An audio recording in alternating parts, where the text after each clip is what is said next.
Muraho, nitwa Mireille Abewe, nkaba ndi inshuti ya Kizito ndetse nkaba ndi urungano. Uyu munsi twizihiza imyaka 39 Kizito yari kuba amaze ku isi. Benshi bati aho ntimuri abapfapfa kwizihiza isabukuru y'umuntu utakibarimo, utakiturimo. Oya, ntabwo ari ubupfapfa, ahubwo ubuzima bwagombye kuba celebré. Tugomba kureba umunsi Imana yaduhereye uwo muntu akatubamo, kuko ntabwo yari umuntu usanzwe Kizito nk'uko benshi tumaze kubibona. Twagize gutya tuganira n'abavandimwe badusaba ngo twandike ijambo rimwe buri muntu wese ribumbatiye mu cyo twakumvamo Kizito. None kuri uyu munsi nagira ngo mbasangize ayo magambo. Amwe namwe araba ari mu ndimi zitari Ikinyarwanda, mbanje kwisegura. Murakoze. Charismatique, inuma, décomplexé, libéré, intwarane, free thinker, visionnaire, authentique, ubumuntu, inyangamugayo, umunyembabazi, umunyempuhwe, igitangaza, umuhuza, umutagatifu, imboneka rimwe, umukororombya, libre, brillant, urugero, réconciliateur, intwari, amour, libre, intangarugero, iteme, umuhuza. Iryo jambo umuhuza niryo ndangirijeho. Namwe muzatekereze muvuge muti nirihe jambo rimwe rikubiyemo uyu mugabo twamenye Kizito Mihigo. Happy birthday Kizito Mihigo, and rest in eternal peace.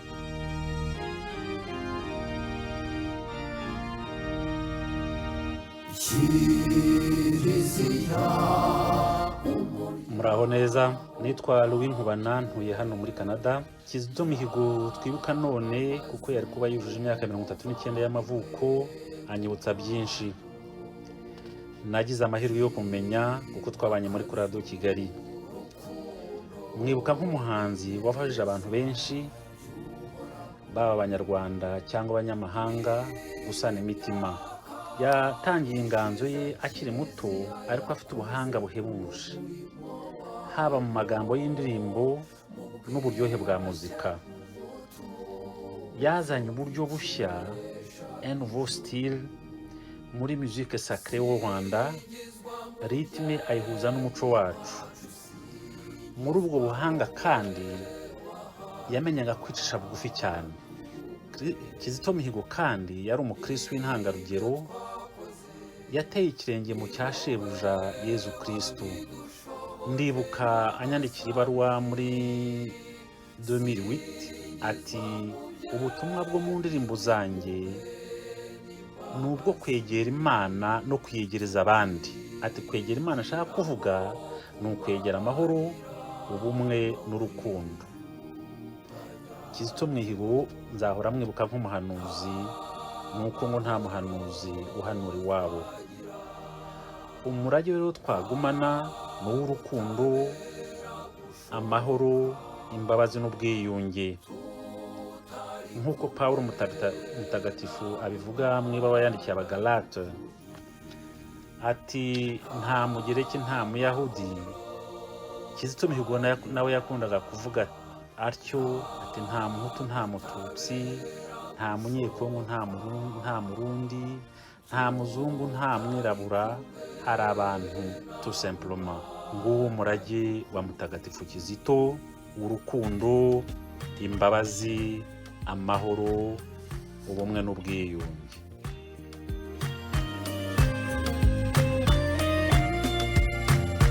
Amahoro mwese bana b'Imana, bifurije amahoro aho muri hose. Nitwa Philibert Muzima, ntuye Ottawa muri Canada. Muri iki gihe twibuka isabukuru y'amavuko ya Kizito Mihigo,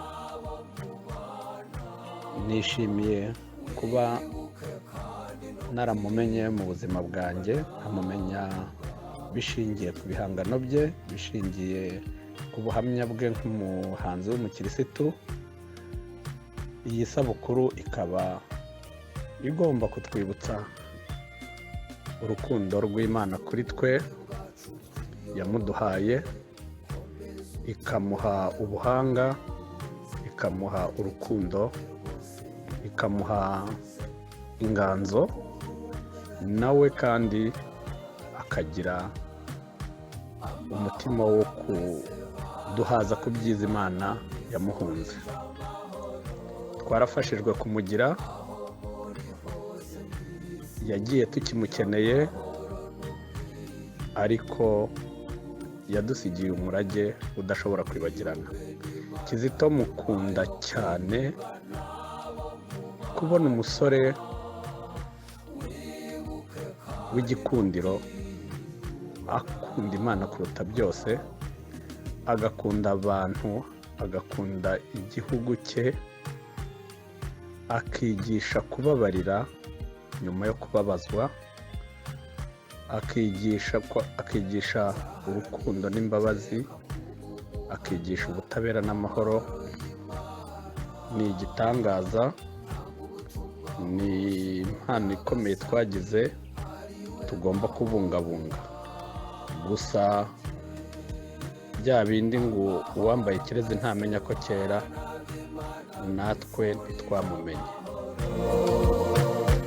aho muri hose mwifurije amahoro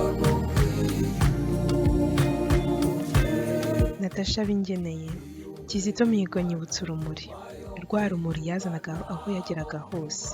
Yahoranye icyizere mu kiremwamuntu, mu bumuntu gusumba ibindi byose. Yasabanaga na bose kandi ntawahejeje. Anyibutsa ko koko kubaho mu nzira y'urukundo no kubabarirana ari ibintu bishoboka. Anyibutsa ko kubana bishoboka, ko icyo bisaba ari ubushake buhagije.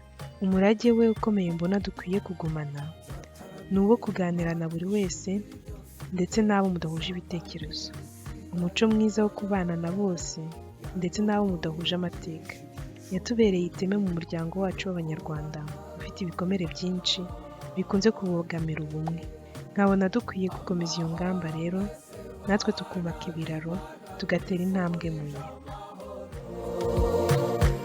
aho muri hose mwifurije amahoro n'ubwiyunge n'Imana nyuma yo kwiyungana. Nitwa Clarisse Kayisire Mukundene. Hashize amezi 5 n'igice Kizito atuvuyemo. Namumenye kubera indirimbo ze n'inyigisho z'ubumuntu yadusigiye. Uyu munsi twibuka imyaka 39 yari kuba amaze ku isi, nagira ngo ngire icyo muvugaho. Yatuvuyemo ku bw'umubiri, ariko ku bwa roho turacyari kumwe nawe. Kuva yava kuri iyi si niho ayiriho kurusha akiri muzima, kuko tumubona ahantu hose amanywa n'ijoro. Ubuzima ni nk'urugendo. Yarakoze Kizito gufatanya natwe urugendo akanya gato, ariko akadusigira inyigisho zubaka. Yarakoze kudusigira impamba izaduherekeza ubuzima bwacu bwose. Umunsi tumusezeraho, numvaga video y'indirimbo ze, nkamwitegereza, nkareba iyo nseko nziza, ijwi rye riranguruye, amagambo yuzuye ubwenge. Simbashe kumva ukuntu tutazongera kumubona. Ku iherezo ry'ubuzima bwe niho twamenyeye Kizito uwo yari we. None turamukumbuye byimazeyo. Kizito yaraturenze. Mu ndirimbo imwe aragira ati, kuko twagiriwe urwango tuzaba abahamya b'urukundo. Niki atavuze? Niki atatubwiye? Ese twarumvise? Yari umuhanuzi, kandi ngo nta muhanuzi mu babo. Ese impamvu tutamwumvise byaba ari uko ntacyo yari atubwiye, cyangwa nuko ntacyo twiyumvira mu butumwa bwe? Yari aturenze mu bwenge, mu bupfura, mu bunyangamugayo no mu bushishozi. Ntabwo twari tumukwiriye. Nyuma y'urupfu rwe nagize amatsiko menshi yo kumenya ngo Kizito yari mu ntoki. Ni amagambo nakuye nanone mu ndirimbo yanyeretse Kizito uwo yari we imbere n'inyuma. Dore uko avuga: iyo myumvire yo gucungurwa niko kabando kanjye k'urugendo. Nayivumye mu kwemera mfitiye Yezu Kristo. Ubwo bukristo nibwo bwunganira ubunyarwanda. Urupfu rwunga abantu n'Imana yabahanze. bakaba mu rukundo rwuzuye rwa data. Urwo rukundo nicyo cyanga cy'ubuzima bwanjye, urwo rukundo nicyo cyerekezo cy'ubuzima bwanjye. Aha yatweretse ko ubuzima bwe bwose yabushingiye kuri Yezu w'i Nazareti. Yaranzwe n'urukundo rutagira imipaka, afatira urugero kuri Yezu yakundaga cyane. Ukwemera kwe ntabwo kwari gushingiye ku magambo gusa, kwari gushingiye no mu bikorwa. Biraruhije twebwe nk'abantu basanzwe ngo twumve uku kwemera kwa Kizito. Umuntu nka Kizito wari ufite imyumvire irenze ubwenge bwacu iri hejuru, ntabwo yari kumanuka ngo adusange aho turi, ahubwo yadufashaga buri munsi mu nyigisho ze z'urukundo kuzamuka mu myumvire yacu. Muri Bibiliya haranditse ngo buri gihe iyo igihugu cyabaga kiri mu kaga, Imana yoherezaga umuhanuzi. Hashize imyaka 39, Imana yari yarahaye u Rwanda umuhanuzi wari waravukiye ku musozi mutagatifu i Kibeho. Imuha ubutumwa bwo gusohoza. Ubutumwa bwe bw'amahoro n'ubumwe nibwo bwari bukwiriye igihugu cyacu cyabayemo ubwicanyi bwinshi, kugira ngo abanyarwanda bige kubana. Nk'abantu bose bakomeye babayeho, Kizito yakoze ibitangaza mu gihe gito cyane, ariko yagiye u Rwanda rukimukeneye. Mu misa yo kumusezeraho Ottawa, nibwo bwa mbere mu myaka 26 maze muri Canada, nari mbonye abanyarwanda baturutse mu moko yose bataziranye, bahujwe n'ikintu kimwe gusa: Kizito Mihigo. Ngurwo u Rwanda Kizito yashakaga, yaririmbye, yamamaje. Nkeka ko uwo munsi aho yari ari mu ijuru, yishimiye kubona iyo mbaga iteranye kubera we. Nifuje uwo munsi ko yakora ku bantu bose bari aho, kugira ngo bagire urukundo nk'urwo yadusigiye. Mu bihangano bye yadusigiye umurage uzamubesha muri twebwe ubuziraherezo. Kizito n'urutare tuzubakiraho icyerekezo cy'amahoro n'ubumwe yadusigiye. Ni inshingano dufashe. Twese tuzaba aba Kizito Mihigo. U Rwanda rwunze ubumwe yifuje tuzaruharanira. N'iyi myaka ishize Kiliziya yakoze uwo murimo wayo. Nitwa Happy Umwagarwa.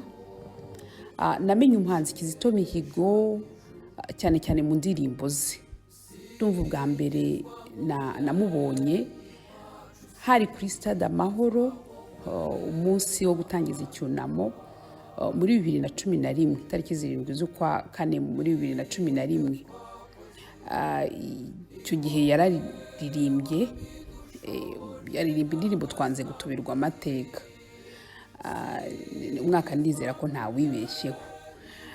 Ndibuka ko natashye abo tutari twajyanye kuri Stade Amahoro, ndababwira nti haje Cyprien Rugamba, umusore waririmbye uyu munsi neza neza ni Cyprien Rugamba.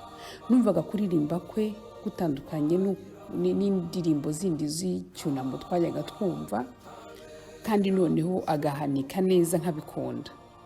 Noneho rero nyuma rero naje gukomeza kumva indirimbo ze, numva amagambo yazo, rimwe na rimwe rwose nkasa nk'uwazifashe mu mutwe. Haje gukurikiraho Ijoro riba ruwariraye, cyane cyane aho tubwira ati ubwo twagiriwe urwango tuzaba abahamya b'urukundo, ubwo twamenya amacakubiri ni twebwe tuzahamya ubumwe. Nihuse rero naje kugira amahirwe noneho yo kuganira na Kizito Mihigo si kera cyane, nyuma y'uko afunguwe muri 2018, nubwo twagize igihe cyo kuganira. Ibibazo byose nasaga nkaho nari narabitse ndabimubaza. Nari mfite ibintu byinshi nibaza, nkibaza kugeza n'uyu munsi, ku byerekeranye n'amahoro arambye mu gihugu cyacu, ku byerekeranye n'ubwiyunge bw'abanyarwanda. Noneho ariko kandi mubaza n'ibibazo bitandukanye ku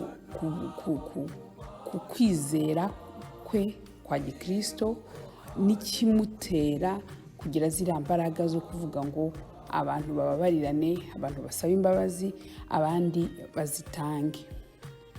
Igihe cyose naganiriye na Kizito nabonye umuntu w'umuhanga, mvuga ngana n'umuntu w'umuhanga ariko kandi ufite ukwizera kurenze, hahandi ureba ukavuga uti uyu nguyu wenda n'ibyo akora afite ahandi hantu abikura hatandukanye n'aho wenda twese dukura, buri wese agira aho avoma, ariko we ukwemera yavomoye mu magambo kwari ukwemera gukomeye. Nuko namenye Kizito kugeza igihe twumvise yatuvuyemo inkuru y'incamugongo, kugeza n'uyu munsi uwo Kizito namenye niwe nibuka, Kizito washakaga urukundo mu bantu, Kizito wavugaga imbabazi, Kizito wari umuhanga mu gusesengura ibintu bitandukanye, ariko kandi akanagera n'aho avuga ati Imana yifuza ko tubigenza gutyo. N'uwo Kizito namenye nibuka, akomeze aruhukire mu mahoro, kandi yatubereye urugero, tugomba kugira ikirenge mu cye.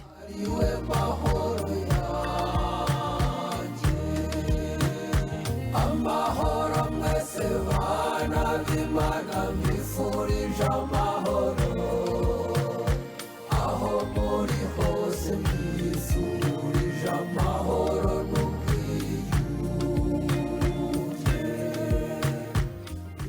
Nitwa Philippe Basabose. Ntibyoroshye kuvuga kuri Kizito, uruhande rwose ndebyemo Kizito nsanga ari umuntu utangaje udasanzwe. Nk'umuhanzi yabayeho igihe gito ariko ahanga byinshi kandi ku rwego ruhanitse. Nk'umuntu Kizito yanyuze muri byinshi bikomeye birenze urugero.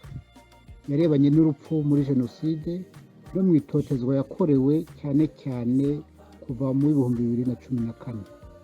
Ibi byose yarabirenze, yigisha urukundo, amahoro, ubumwe, ubwiyunge, uko yabyumvaga n'uko kwemera kwe kwa gikirisitu kwabimubwiraga. Kizito yarebye kure cyane, ageza amaso aho benshi bahumishijwe n'inyungu zabo badashobora kubona. Yabonye ko gutera intambwe ukumva undi, ukarwanira icyiza, wamagana ikibi, utitaye kugikora n'ugikorerwa uwo ari we wese, ari wo muti u Rwanda rukeneye ngo ruve mu mateka yo kwica, kurenganya, kwikubira, kwishyira hejuru y'abandi n'ibindi byinshi biteye agahinda. Kizito navuga ntashidikanya ko yateye imbuto y'ubworoherane n'ubusabane Abanyarwanda tutabaye gito twazasarura igihe kirekire. Ibi uyu munsi hari abatabibona cyangwa badashaka kubibona, ariko abamutwaye ubuzima uko bazagenda batibara, bazarushaho kugenda abengerana, birusheho kugaragarira buri wese. Kubemera, Kizito yabaye umuhamya ukomeye cyane w'ukwemera. Yumvise ko ijambo ry'Imana atari amagambo gusa, ahubwo ari imibereho ya buri munsi, haba mu byiza haba mu bibi. Baba bakuru baba bato, hari byinshi twese twakwigira kuri Kizito. Gukunda abantu, cyane cyane aboroheje, gukora utizigamye kandi nta gucika intege, kwemera icyiza kandi ukakigumaho utitaye ku iterabwoba rikuri hejuru, gukunda ubuzima no kubukundisha abandi kandi mu bwiyoroshye no kudakomeza ibidakomeye n'ibindi ntabona umwanya wo kurondora.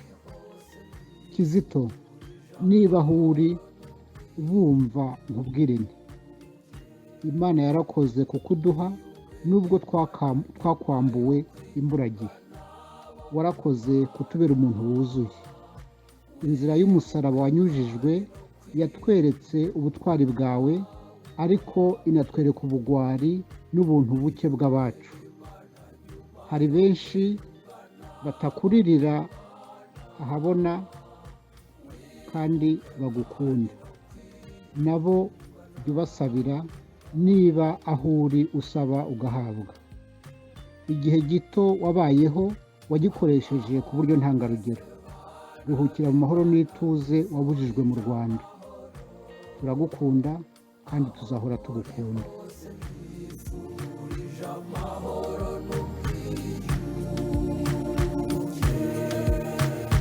wiyunge n'Imana nyuma yo kwiyunga n'abo mubana, wibuke kandi no kwiyunga nawe ubwawe.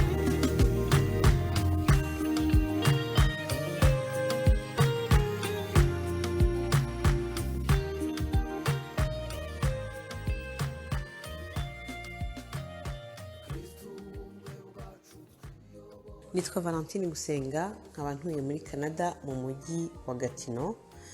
Ndi umwe mu bantu benshi bababajwe kandi ubu bakibabajwe n'urupfu rwa Kizito Mihigo. Kizito Mihigo namumenye mu ndirimbo ze za Kiliziya Gatolika, kuko nanjye ndi umukristu usengera muri Kiliziya Gatolika. Nza kumenya nyuma ko afite indirimbo zindi zisanzwe zitari za Kiliziya, nazo ndazikunda. Nkunda inganzo ye, nkunda ibihangano bye byabaga bivuga ku rukundo, kubana neza, kwiyunga, koroherana, kwishyira mu mwanya wa mugenzi wacu n'izindi mesaje nyinshi cyane z'urukundo. Kizito Mihigo mu kwezi kwa kabiri urupfu rwe rutangazwa, ntago nabyemeye, nagize ngo ndimo ndarota cyangwa se ninjye uri kwibeshya, kuko ntago numvaga ko umuntu muto nk'uwo nguwo yaba atuvuyemo gutyo gusa, yaba agiye gutya gusa ku bintu bitumvikana. Guhera icyo gihe nibwo nahagurutse noneho ibihangano bye mbyitaho cyane kurenza mbere, nkazajya mbyumva, nkajya numva ama message ye, nkazajya numva ibintu byose yajyaga avuga, amavideo yose afite kuri za YouTube hafi ayabonekaga yose ndayareba kugira ngo menye Kizito ari we. Kizito naje gusanga ari umuntu watekerezaga, atagendera ku byo abandi bagenderaho necessairement. Nza gusanga ari umuntu wari ufite kubabarirana, wari ufite urukundo ruhamye, kandi ari umuntu wumvaga ububabare bwa buri muntu wese, akishyira ku ruhande, akabasha koroherana, akabasha no gukundana.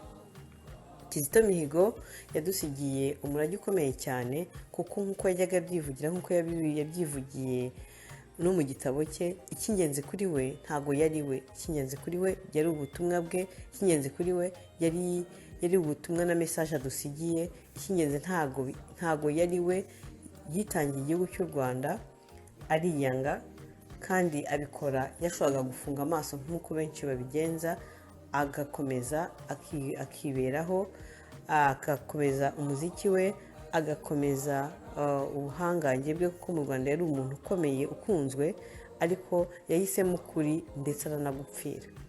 Ngewe ikintu yansigiye mu buzima bwanjye ni ukumenya kuvugisha ukuri, ni ukumenya, ni ukwiga, kwiga kumenya gukora ibintu n'iyo abandi bantu baba babibona ukundi. Yanyigishije kumenya kubaha mugenzi wanjye, kumenya kumwumva. Iracyari inzira ndende, ndacyari kubyiga, ariko ndabigushimira Kizito Mihigo. Uyu munsi Kizito Mihigo yari kuba yuje imyaka 39 y'amavuko. Ni imyaka mike cyane ku isi, ariko ikintu yasize ku isi hari abantu batakigeraho niyo baba barabayeho imyaka 100. Kizito Mihigo ahari mu ijuru, mwifurije iruhuko ridashira, mwifurije kuba ari iruhande rwa jambo yakundaga, mwifurije kudusabira, mwifurije kuruhuka, akaruhukira mu mahoro, agakomeza akadusabira, kuko kuri njye Kizito Mihigo ni umutagatifu.